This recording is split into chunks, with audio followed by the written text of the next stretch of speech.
In today's video, I'm going to teach you how to manage site permissions in Google Sites.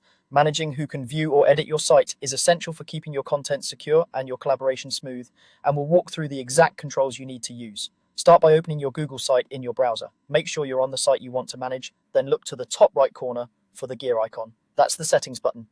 Click it, and in the menu that appears, choose Sharing and Permissions. This is your central hub for access control. If you need to add people, click Add Editors. In the box that opens, type the email addresses of the people or groups you want to invite. You can paste multiple addresses separated by commas. Take a moment to double check spelling and domain so you're granting access to the right accounts. It's often helpful to use a team group address if your organization has one, so membership changes are handled automatically. To remove someone or change what they can do, locate their name in the list of people who already have access. Click the 3 vertical dots next to that name. From here, you can adjust their role or remove their access entirely, which is useful when someone no longer needs to work on the site.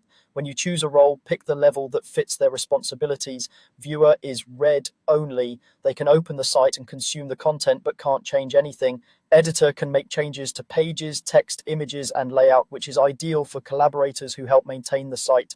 Owner has full control, including managing permissions and ownership. Assign owner only when you trust someone to administer the site, because owners can transfer ownership and change others' access. Keep the number of owners small to protect your site. As a best practice, review this sharing and permissions area periodically, remove access that's no longer needed, and adjust roles as teammates, join new projects, or finish their work. Clear, intentional roles reduce mistakes, keep your site consistent, and protect sensitive content. That's all it takes to manage site permissions in Google Sites.